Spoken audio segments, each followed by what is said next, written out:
I just had to let you know you're.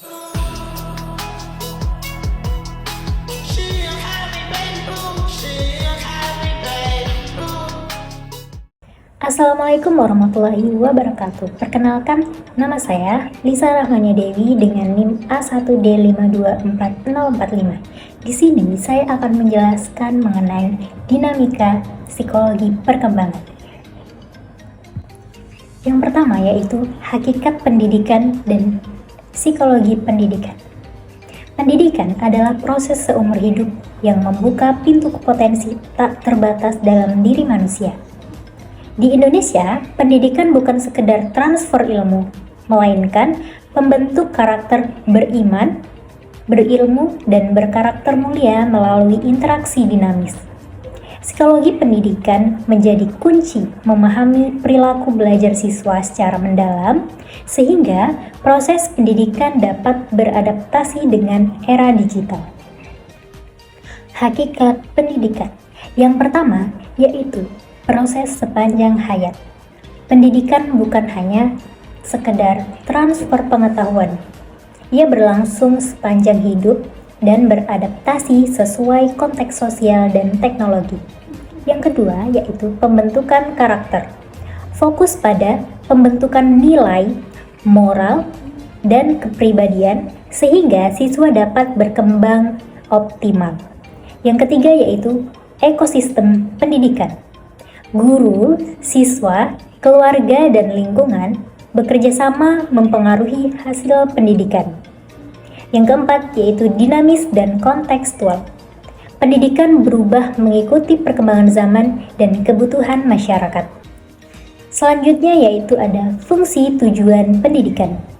Pendidikan memiliki fungsi strategis yaitu membimbing individu agar hidup bijak, produktif, dan berkontribusi pada tujuan nasional. Fungsi pendidikan yang pertama yaitu membimbing menuju kehidupan yang baik dan bermakna. Yang kedua yaitu meningkatkan kualitas sumber daya manusia, yaitu keterampilan dan karakter. Selanjutnya yaitu tujuan pendidikan, antara lain yang pertama yaitu pengembangan karakter. Membentuk kepribadian yang beretika, jujur, dan memiliki integritas moral yang baik. Yang kedua yaitu kemandirian kognitif, yaitu mengasah kemampuan berpikir kritis dan kecakapan dalam memecahkan masalah secara logis. Yang ketiga yaitu penguasaan kompetensi, membekali individu dengan ilmu pengetahuan dan keterampilan praktis untuk dunia kerja. Yang keempat yaitu kesehatan emosional, membangun kepercayaan diri dan ketahanan mental dalam menghadapi tantangan hidup. Yang kelima yaitu tanggung jawab sosial, mencetak warga negara yang sadar akan hak dan kewajiban serta mampu berkontribusi bagi masyarakat. Psikologi pendidikan membantu memahami bagaimana siswa belajar dan apa yang mempengaruhi proses itu. Dari mulai motivasi, kecerdasan, perbedaan individual, serta faktor lingkungan. Yang pertama yaitu mengkaji perilaku dan proses. Menganalisis bagaimana proses kognitif dan emosional berkontribusi pada pembelajaran. Yang kedua yaitu mendukung guru. Memberikan guru alat untuk memahami perbedaan individu dan merancang intervensi yang efektif. Yang ketiga yaitu ada aliran utama. Aliran utama dalam psikologi pendidikan yaitu yang pertama ada behaviorisme, kognitivisme, dan humanisme. Masing-masing menawarkan pendekatan berbeda untuk praktik pembelajaran.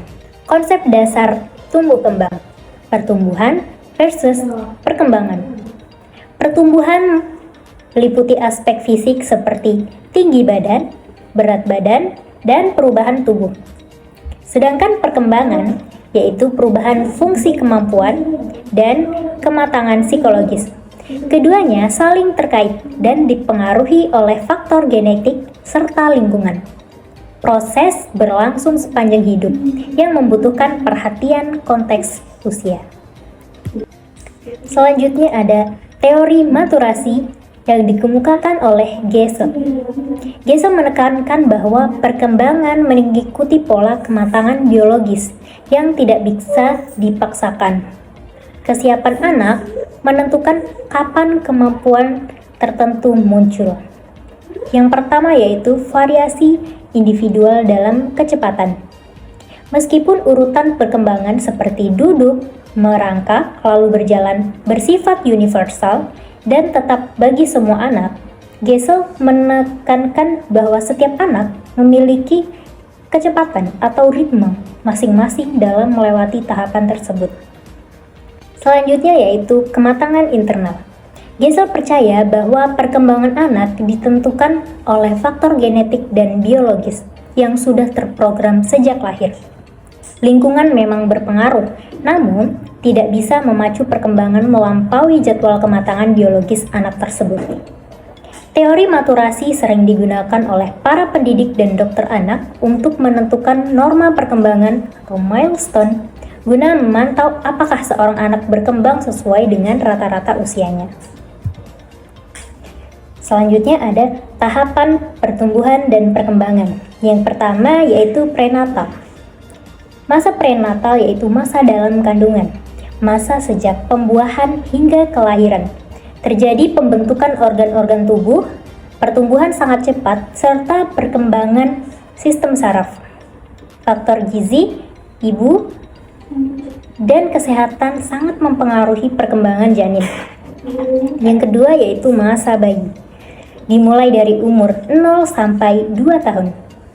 Ditandai dengan pertumbuhan fisik yang pesat, seperti berat dan tinggi badan meningkat cepat. Bayi mulai mengembangkan kemampuan motorik seperti duduk, merangkak, dan berjalan. Bahasa awal, serta ikatan emosional dengan orang tua. Yang ketiga yaitu masa anak-anak. Dimulai dari umur 2 sampai 7 tahun. Anak mengalami perkembangan bahasa dan kognitif yang signifikan. Imajinasi berkembang pesat, mulai belajar bersosialisasi, serta mengenal norma dan aturan sederhana.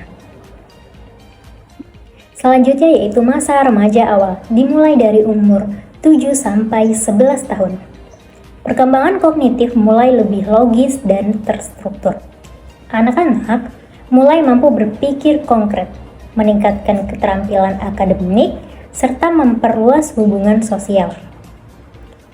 Selanjutnya remaja akhir, dari mulai umur 12 sampai 20 tahun. Terjadinya pubertas dan perubahan fisik yang signifikan. Individu mulai mencari jati diri, berpikir abstrak, serta mengalami perkembangan emosional dan sosial yang kompleks. Selanjutnya ada dewasa awal, dimulai dari umur 20 sampai 40 tahun. Kondisi fisik berada pada puncaknya. Individu mulai fokus pada karir, hubungan, dan tanggung jawab sosial. Kematangan emosi dan kemampuan mengambil keputusannya semakin baik. Yang terakhir yaitu lansia. Dimulai dari umur 40 tahun sampai 65 tahun. Mulai terjadinya penurunan fisik secara bertahap. Namun, kematangan berpikir, pengalaman hidup, dan kebijaksanaannya meningkat. Individu cenderung lebih reflektif dan fokus pada kualitas hidup. Selanjutnya yaitu perkembangan kognitif, psikososial, dan bahasa. Yang pertama, perkembangan kognitif dari Jean Piaget. Sensori motorik, praoperasional, operasional konkret, operasional formal, mempengaruhi cara memahami dunia dan pemecahan masalah. Yang kedua yaitu perkembangan psikososial dari Erik Erikson. Tahap seperti percaya atau tidak percaya, atau identitas versus kebingungan, membentuk emosi, relasi, dan karakter. Terakhir yaitu perkembangan bahasa. Teori behavioris, nativis, interaksionis. Tahapannya yaitu ocehan, satu kata, dua kata, kalimat kompleksnya. Perkembangan bahasa dipengaruhi interaksi sosial dan kapasitas kognitif. Selanjutnya yaitu teori kontemporer dan sosial emosional. Yang pertama, pandangan holistik. anak dipandang aktif membangun pengetahuan melalui interaksi biologis dan kognitif, sosial, dan spiritual. Yang kedua yaitu Golden Age dan stimulasi. Usia dini adalah periode sensitif. Stimulasi tepat membentuk dasar kepribadian dan keterampilan. Yang ketiga, sosial, emosional, dan identitas.